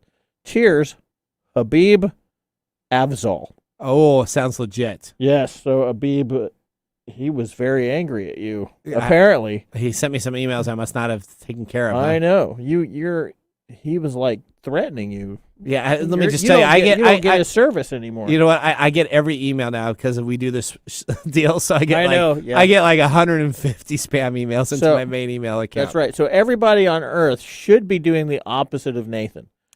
Unsubscribing and not doing any of these. Don't do anything. Don't click on all these. Ignore these emails. Get them routed to your junk email folder. Do not click on links. Do not do anything that they're threatening. Don't call them. Don't text them. Don't sign up with your Microsoft account. Yeah, don't do any of those, Don't right? do any of those. Well, okay, but you know what? Lynn left me a voice message. So Another one. I got a picture here of Lynn. That's the courier. So is that the courier too? Yeah. Lynn left me a voicemail message. Now, Lynn she looks like she's on the bad end of a big weekend. Binger went bad, right? She looks like she might have been at a bachelorette party for a little bit too long. Yes. Now, let's take a look at Lynn's email. I don't have the chance to read in Lynn's email, but clearly, you see the email address up there? You see how large that is? Wow, she's got a lot of letters and numbers in her name. So poor Lynn here has JW2S95YH9 through the whole thing at easydating.net. Easy dating. Uh-huh. Well, that's what she looks like. There you go. All you got to do is click on this message here or load their app so that I can talk to Lynn. Oh, well. So they want me to load the app. Do that. So when you go and you click on the app, it's actually some app that has been approved for the Apple Store. Really? So literally, if I clicked on that and downloaded now, man, Apple's they just approve everybody now. Yeah, wow. They have no standards. Yeah, and so I could download that, and then I guess Lynn would leave me the voice message that she left me. I think it was nice that she left you a picture of a really bad selfie where like part of her face is hidden by her phone and the rest of her face is hidden by this hair that looks like was like she's in a 80s rock band. Yeah, she does look like an 80s rock band. All right, you're up next. This one's pretty awesome too. Okay. So this is from Mehu, Meheu, dick.mehu at ntlworld.com. Okay. No subject. Okay. Good day. I sent you an email this morning. Kindly check your email box. That's it. That's the whole message. And he sent you an email telling he sent you an email. Yeah, so I went through my whole email. I went through everything. I didn't find no email. So I don't know what I was supposed to do to the poor guy. He said he sent me an email earlier. He didn't tell me what this email was about. I'm not even sure what kind of... What scam is he trying to put? Is he trying to get you to reply to this? What? Maybe he's like, well, they're going to say, hey, what email did you send that I missed that you're reminding me that I have an email to look at? I think that's it because I went through and I looked through everything. And I just really wanted to respond to him and tell him, I'm so sorry, I didn't see that email. Could you resend it to me again? But I did not do that. So you actually had a psychological reaction to this. I did. Can you explain that a little bit? Can you explain what you felt when you read this? When I read this is really what this is about. It was a scam. So I knew immediately it's a scam, right? Uh-huh. I don't think the guy is legit. I've never heard of that company. I've never done any business with that company. I have no idea why he would send me an email that said that he sent something sooner. But I went through because, you know what, it was kind of just an odd enough email that I went through to see if he actually sent me something so that I could have clicked on it knowing that it would be a part of this segment. In a real life scenario, I would have just deleted the email and said, forget you. I don't have time. So this is stupid. He actually engaged your curiosity and maybe a little bit of scarcity thinking. He did only because I have a right? radio show that I would like to see if I had an existing email that I could have then printed out. I think it was and brought awesome that he's like, good day, I sent you an email. Yeah. By email. Yeah, he could have just told me that here's the information. He should. All right, here we go. Maybe he should have gotten Lynn to tell you. So I got one here. Spin to win. I can grab a 350% bonus on my first deposit if I decided to, and they'll throw in 55 free spins on an online casino that is not legit, that I could deposit money through PayPal and a bunch of other opportunities that was available at Octra1TWY-YASS11.22 at googlegroups.com. That's awesome. So somehow he subscribed me to whatever this Google group is. Maybe he put my email address in there, and he wants me to have the ability to gamble with a 350% bonus and 55 free spins. That's awesome. You know what's horrible about this? What? Do you remember those late night TV commercials? Yeah, for the infomercials. Yeah, that was the best time to watch them. Yeah. So after WWF, they're so wrestling? dumb. They're so dumb. Yeah. Right, and I used to like watch these people, and they have like these actresses that are fake surprised, that like last for 5 minutes. Like, oh my god, look at that, nice! I can't believe they cut through this. So here's why I'm relating this to this. Okay, the problem with the infomercial, I realized that they keep making these infomercials because people are actually buying these things. Oh, yeah, I'm sure. These types of emails that you're talking about, people are actually clicking on. Of course. Well, I could win something. I can gamble my money away. Stop doing that. I'm going to be the one winner that's going to win it. Now, let me just tell you, if you're playing any third-party fake casinos, non-regulated, on the internet, they're never going to have you win anything. Because they're automatically going to take your money. Yeah, because all they have to do is put a JavaScript app or an HTML-based app up there to grab your money. All right, here's the last one. Here's the last one. This one's awesome. This one's from Tommy Chong. Tommy Chong? You mean Cheech and Chong? Yes. Oh, okay. I know Tommy Chong. Yeah. Do you? I used to watch. No, not personally, but I used to watch. So this is the actual email is office-1 at masept15.com. Oh, it must be legit. Yeah. MSP15.com. That's totally Tommy Chong's email. I'm sure it is. I can respond to him right now. Guess what the subject is? What's that? Almost dying was the best thing that ever happened to me. Oh, that's a real uplifting way to start. And it's got a really good picture of Tommy Chong looking like why the F are you taking a picture of me? He does look like he's gonna punch you, doesn't it? Yeah, he's like, get out of here. I used to believe in CBD. Tommy Chong's face. Okay. I believe. Now he doesn't believe in CBD? I believed in the power of this natural miracle, and I wanted to try it. I can't even read it. Okay, well, so... but then something changed. Oh, something changed? Yeah. He's no longer doing marijuana? Really? No, I swear, he looks really confused. Okay. Suddenly the story is, I was hearing from people started sounding different. People have been reaching out to me every day. Every day. At that email address? That's why he's confused. Okay. They tell me that CBD isn't working as well as they had hoped. Uh-oh. Click here to find out what you need to do. All righty. Okay. So Cheech Maybe and Chong I'll get Cheech. So you're telling me Cheech and Chong aren't doing marijuana anymore, but they're using this new thing because people are sending them emails. He doesn't believe in CBD anymore, so apparently he's not. That's how we build his whole reputation. He's not. Yeah, he's not smoking a joint anymore. Right. Okay. All right. Well, we're gonna go to commercial break. When we come up, thanks Tommy Chong for your email. I really appreciate it. We're not gonna have any joints, but we will have Nick Espinosa joining us on our next segment. Here, we're gonna be talking about Apple breaches. So that should be exciting. Have we had any whiskey that he's tasted on the show yet? I tried to actually. You know what? I'm going to talk to you about something because I tried to send him some whiskey, and he says he's from Chicago. He doesn't live in Chicago. I tried to deliver him whiskey on Wines and More and a couple other different areas to have him taste out some whiskey. I put in his address because he gave me his address. It was like 2 bunks nowhere to land, and the subscriber said, "Yeah, we don't deliver there yet." Oh, so he's out in the middle of nowhere. But have we tried any of his whiskey? No, I still have it at home. All right. So I have a list of like 30 whiskeys that are queued up. So okay, we're gonna have that whiskey when he's on the show one of these days. Cool. All right, we're gonna be back right after this break. That's all I care about. Upper Left Corner is a PNW true crime podcast now streaming on all major podcast platforms. If you get excited when your favorite true crime podcast tells a story about a place that you've been to or the town that you live in, then Upper Left Corner podcast is for you. Each week, I tell you a story of a crime that has taken place in the PNW and give you background about the town the crime occurred in. If you like true crime, check out Upper Left Corner podcast, now available on Apple Podcasts, Spotify, Google, and more.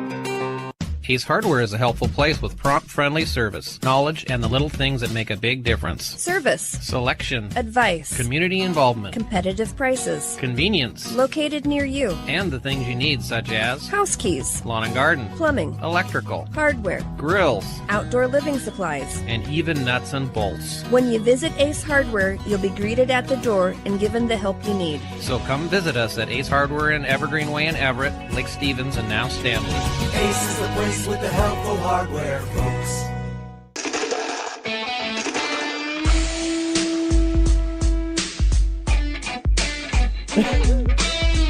So look at that. I'm gonna keep this picture. You like that picture of your CBD? Yeah, this is like the best picture of him going, what? All right. Well, welcome back to Tech Time with Nathan Mumm. We are going to go right into our next segment, Ask the Experts. This is a segment we call Ask the Experts. You're still saying the title. I did. You've done that 3 times today. I was really good at that, too. I'm going to get dinged on our production meeting. We're going to talk about that on Thursday. I'm sure I'll get yelled at from that. I'm going to give Emily will be all rating. over me. You're going to give us a bad rating? I'm just going to give you a 3 for that. Okay, all right. Well, welcome back. We are going to get our security expert up. Nick Espinosa is joining us all the way from Chicago, but it's not really Chicago because I did try to do my delivery, right? Yeah, you hold on. I am 45 minutes away from O'Hare Airport. Thank you very much. Okay. Well, apparently, Wines and More don't deliver to you out there. So Nick and I have a little bit of a relationship. We actually send email back and forth without always being on the show. So you reply all? No, I don't reply all. No, I just reply to Nick. But I tried to send him that Screwball whiskey, and so I had it in the cart. I went to Wines and More to get it delivered. No. I went to the new Uber Amazon, babe. No, Amazon did not have Screwball whiskey in there. So I have, let me just tell you, Nick, I have a Screwball with your name on it. I got to figure out how to ship it. I think what I can do is I get this wine bottle type of courier services that we have. I'm going to try to cram it into that type of a box and send it to you. So that I have a courier apparently that can get it to at the drugs. The ones at the drugs. That's right. It's all good. I trade bottles with a friend and we just use FedEx. You use FedEx? Probably simple enough. That's what I need to do. You got that's all we do. I see the Blantons though. I see the Blantons. Good choice. Oh, you did? Yes. Do you like the Blantons? I do like Blantons. Okay. The bottle's distinctive with the horse on top, but like, yeah, I'm like, oh, that's Blantons. Yeah. I didn't. That's Mr. Gorday here is trying to say that he's related into this family somehow.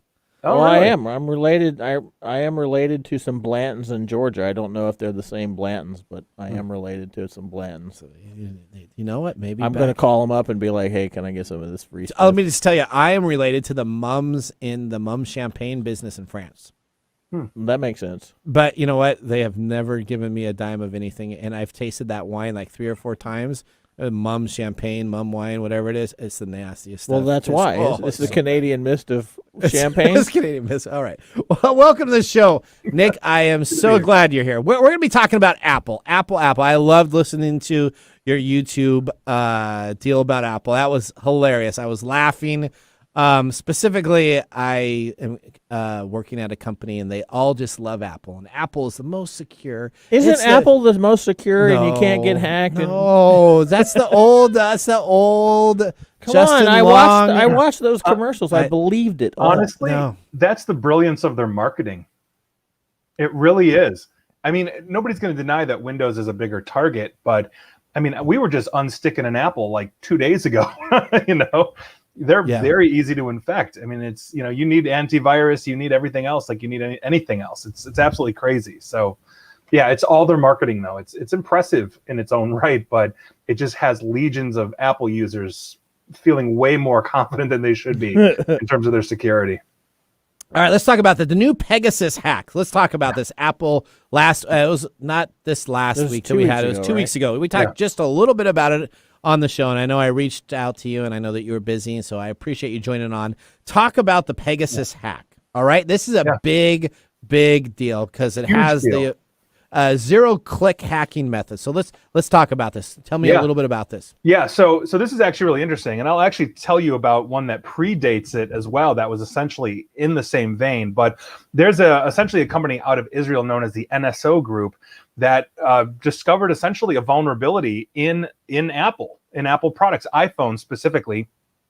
And so they developed a software package known as Pegasus, and then they were selling it to things like governments, and the governments were basically getting these things onto their targets' phones, usually through things like messages and all of that. It would install, and then it would give the person or give the government complete access to the phone. And we were talking about everybody from opponents and dissidents of the government, Nobel Prize winners, party leaders around the world of government. I mean, it is a huge deal. Went on for years. Apple really was never fixing this, never patching this because they didn't realize it. Eventually it came to light, and then they fixed it. And now, obviously, if you've got an Apple product, specifically the iPhone or an iPad, you've got to make sure that you've got that completely up to date right now, because even if you had the latest and greatest iPhone, they would still just walk right into it, and they had everything, text messages, passwords, you name it, they could get it from the phone. They had total control of the phones. It was absolutely insane.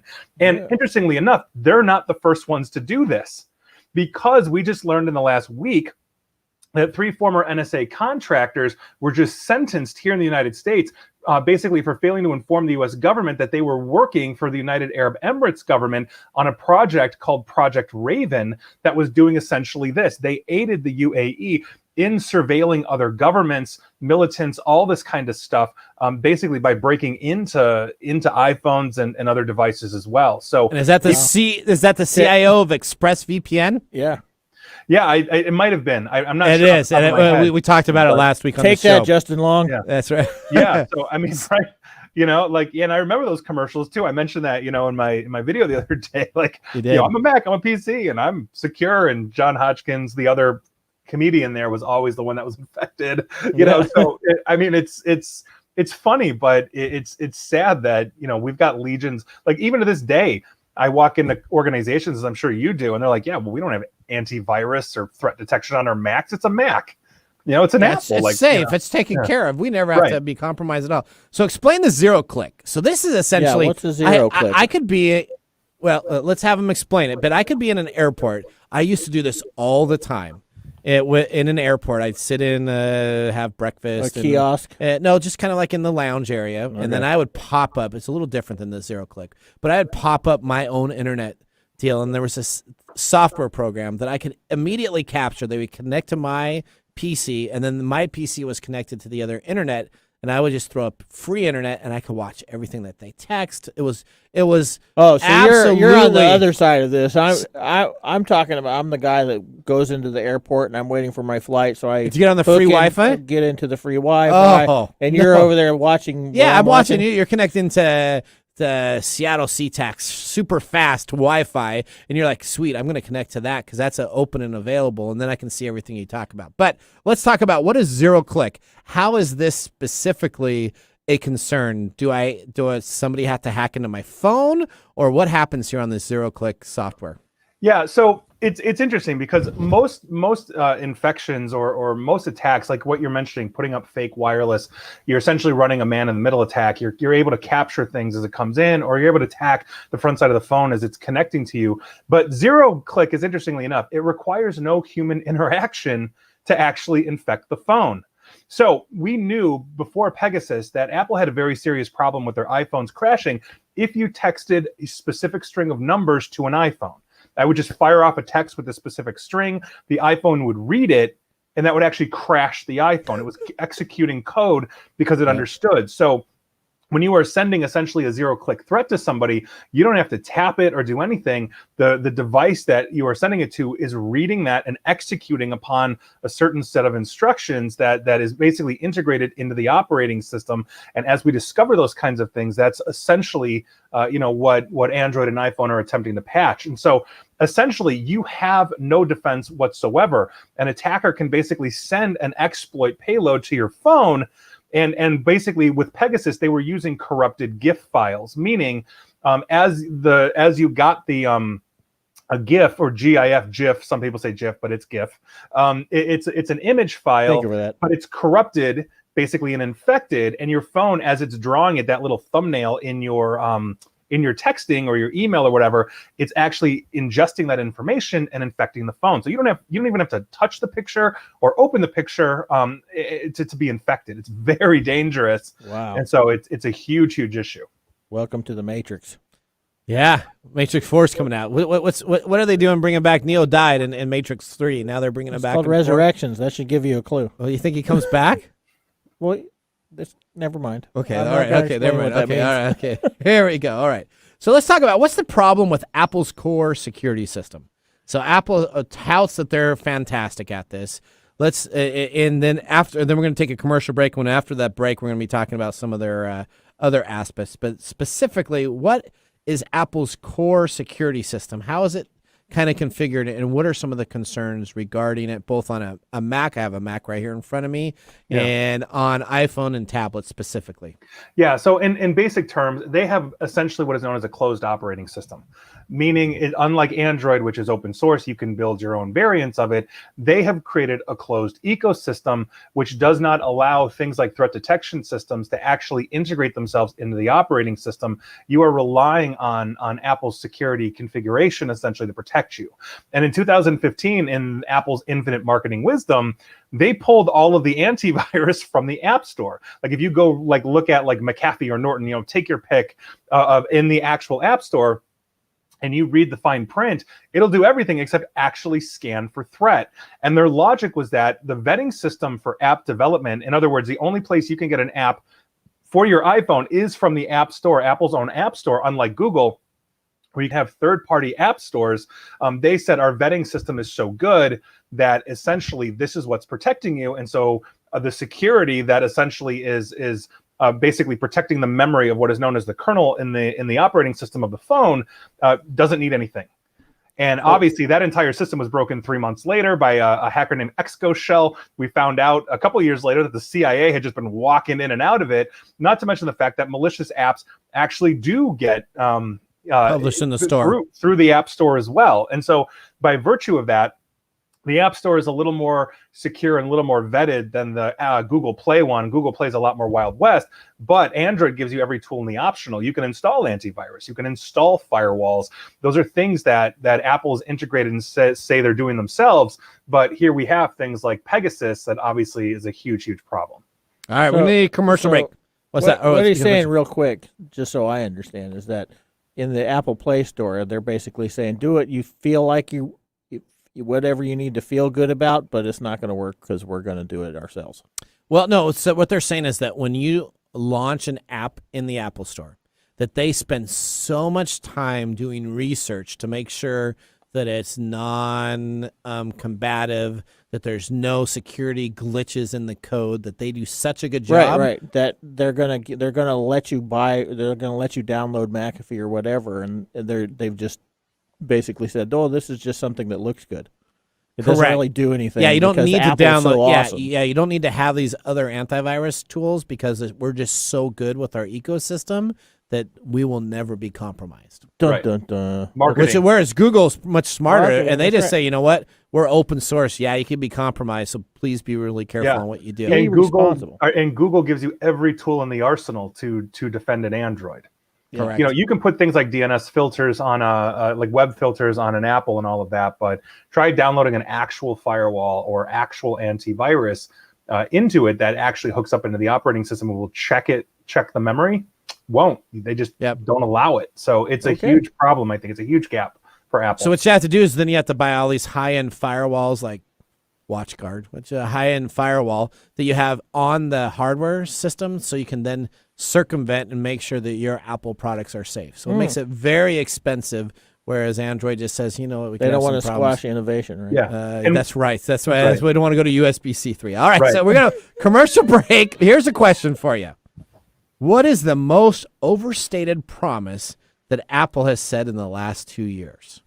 All right, we're going to go to a commercial break. When we come on back, we're going to ask the expert Nick Espinosa that question. I'm Nathan. I'm your host. We got Mike Corday here and David behind the board. We'll see you after this. Hello, my name is Arthur, and my life's work is connecting people with coffee. StoriCoffee is a small batch specialty coffee company that uses technology to connect people to each product resource, which allows farmers to unlock their economic freedom. Try our Medium Roast Founder Series coffee, which is an exotic bourbon variety that is smooth, fresh, and elegant at StoriCoffee.com. That's STORI coffee.com. Today you can get your first bag free when you subscribe at StoriCoffee.com with code TechTime. That's STORI coffee.com. Hi, this is Lisa Downs, host of Reigniting You, a new show here on KKNW that explores a variety of topics and timely issues for making mid to late career transitions. I'll be here every Wednesday afternoon at 3 o'clock bringing you guest interviews, career transition advice, and great stories to guide you to what's next in your career and life. Gain a renewed sense of purpose for your next phase with a positive, forward-looking approach. Get ready to be re-energized, recharged, and reignited Wednesdays at 3 o'clock. All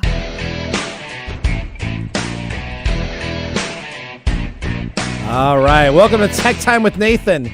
You're joining us on hour 2 of the award-winning technology show. We're glad to have you back. We have our expert from Security Fanatics, Nick Espinosa, on the show. What's that? You just went there, didn't you? I just went where?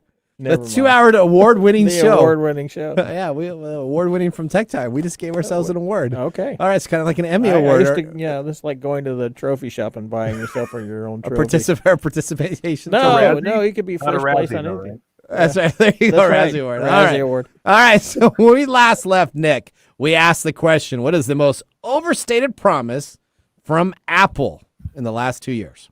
Oh, without a doubt, it is privacy. Privacy. It is privacy. The statement that basically says that we are maintaining your privacy in a way that virtually nobody else is with your mobile device is just demonstrably false. So think about this. Earlier this year, they actually started adding privacy scores in their app store. Basically, kind of like, how you can read the nutrition label on a cereal box and, and all that kind of stuff. They added those. And so you could go and you could look at like, oh, hey, Facebook. Oh, here's their privacy score, et cetera, et cetera. But what they didn't really tell you is that it's on your honor. They're self-scoring, meaning Facebook gets to score itself on privacy.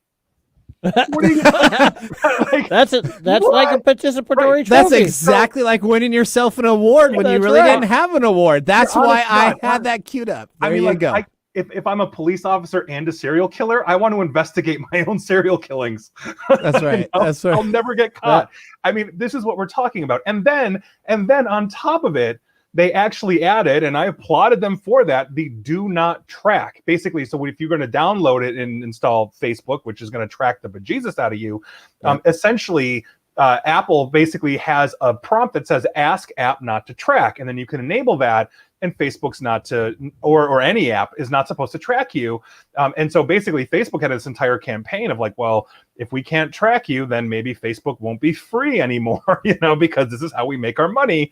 And it was a huge thing. But then we found out that because of competing definitions of tracking, that essentially most apps, when you click do not track, are still tracking you because they are running digital fingerprints on your devices, meaning they're capturing like your battery level to like 5 decimal places, your GPS, like all of these unique characteristics that make your phone unique. And then by virtue of that, they can start to understand how still to better hone advertising for you.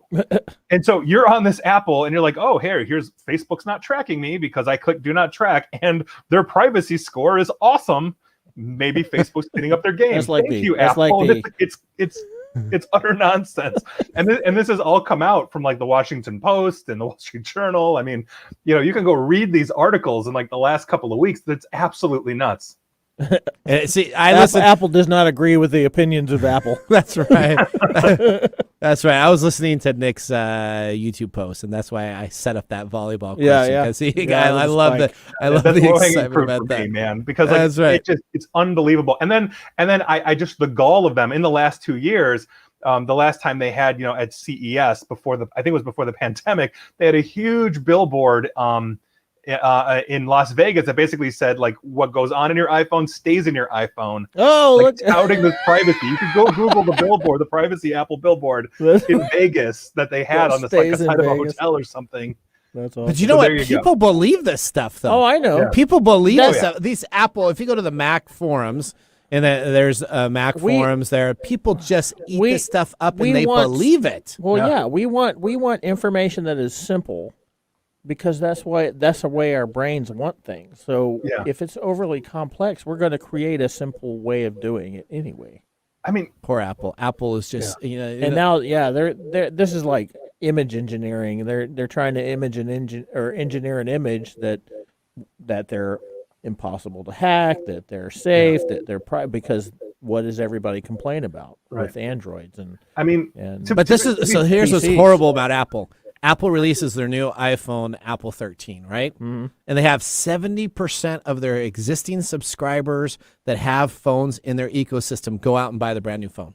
Well, so they just it's unbelievable. They've created it's almost a cult like. It is a cult. It is a cult like type deal. It is. I mean, I got to get the new phone. It's got to be awesome. It's got to be great. Right. Even though I just bought one like 2 weeks ago, I need to buy the new one. Yeah, then I'll make whatever I can with the dealership, and I can get it almost for free. I'll turn in my old one, and I'll pay 2 years on a subscription at astronomical prices so that I can get my free phone. The funny thing about psychology is that nobody wants to learn psychology, but everybody uses it against you. That's right. That's what marketing is all about, is just using your own psychology against Tim you. Cook comes on stage and people just go, Apple is excellent. You're the best thing in the world. Scientology, all these other things like that. Yeah. All right, so we're running up on time. We only got about like 5 minutes left. Nick, if you wanted to tell anybody how to be safe on Apple products right now today for the everyday common user, what would you tell them that they should be doing? Switch to Android. No. I like that. That. Get yourself a Galaxy phone. That's right. Yeah. No. So obviously, have a good, strong password. 4-digit pins are very easy to break, even on an Apple device. So make sure you can pair that with biometrics. So you have to type in a long password.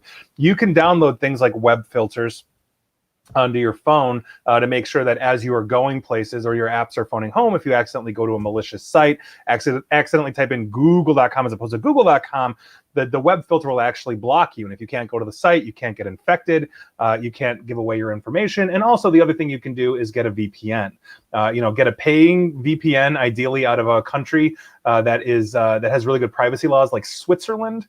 And your favorite VPN my favorite service? At the moment for personal, non-corporate personal VPN, you'll pay like $40-$50 a year or whatever for 5 devices simultaneously, is Viper, VYPR VPN by Golden Frog. Yeah. So let me just tell you, Mike moved. That's so funny because I am the least tech guy here, but every time one of these comes up, I got the best VPN network. That's because we had a conversation. I told you what Nick told you to upgrade when you asked me, because I still am finishing my NordVPN, and Nick hates NordVPN. Yeah, not a fan. Maybe that's the case, but it's just really funny that I keep coming up shining on these. There you go. Viper VPN is the service you should use. So basically, good strong password, web filter, VPN. Those are basically your 3 core options in an Apple.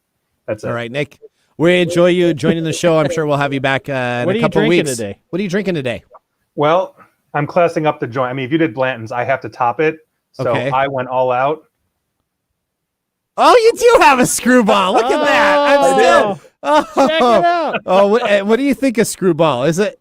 I am drinking my dessert tonight, my friend. It is so honestly, good. You were not wrong when you said it's like a Reese's peanut butter cup in booze form. It's great. It is ridiculous how good that stuff is. I know, and it's so cheap too. I know. I mean, okay. Well, I have another bottle with your name on that we're sending to you on the radio show, so we'll enjoy that. Thank you very much. All right, we're gonna take a commercial break. When we come on back, we're gonna be talking about is your boss spying at you at work? We got a quick segment on that, so we'll see you after this break.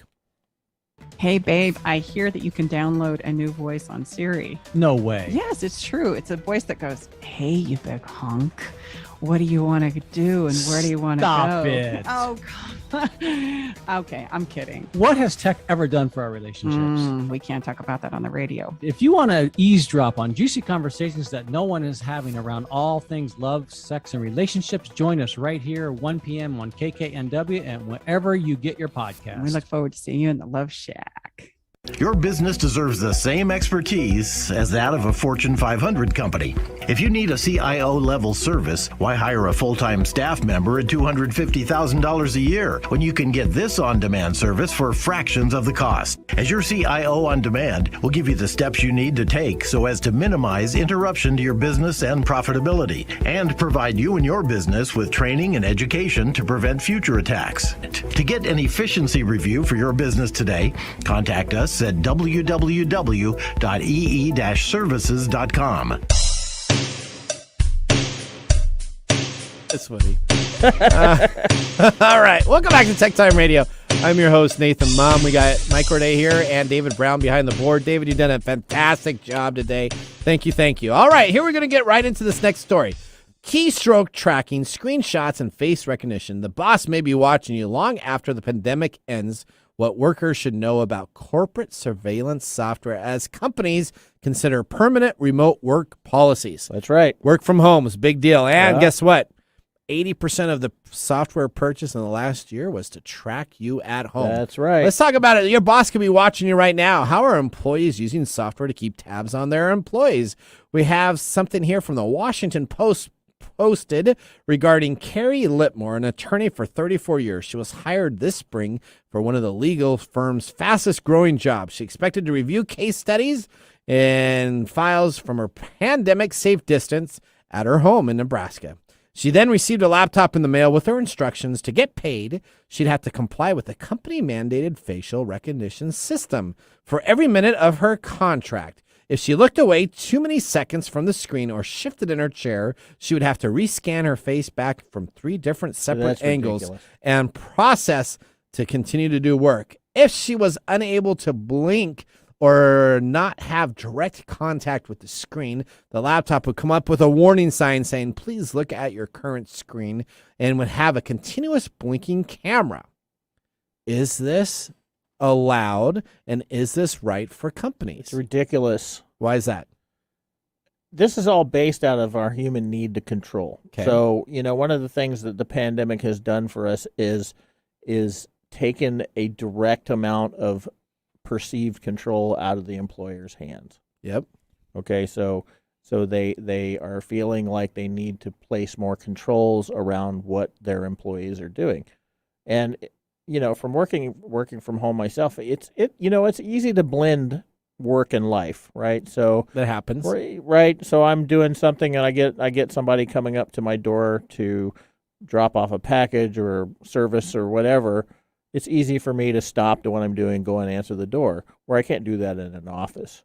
And a lot of these are about this fear of loss of control. I mean, when I was in the corporate world, I remember somebody getting upset because I allowed one of my minions to get up out of his chair, take 3 steps to a door, wave at somebody and say, hello, come back. And the boss pulled me into a room and told me that I lost the company 4 seconds of production time. All right, well, let's talk about this. There are software programs that actually keep track of your keystrokes. Yep. A company called Hubstaff, a software program that tracks productivity, and part of its setup, it records keystrokes, takes screenshots, and makes sure that you're looking at the computer continuously throughout the day. Yeah, I think that's BS. Then it allows the managers to have information to make sure that they know their employees are working. This is completely against human nature. They need to knock it off. So 70% of the companies say that this is going to become a standard, or 70% of the companies interviewed for this survey that they had said this is going to become a standard for all corporate work-from-home policies. It's not going to work. Would you work from home if you had to have a screen look at you everywhere you went? No. No? But then I wouldn't work in an office either, so. Okay, there you go. All right. Well, David has given us a bunch of fingers. We're going to have to end the show. That is our second hour. Thank you for joining us. I'm Nathan Mumm. We got Micro Day here and David behind the board. Bye-bye.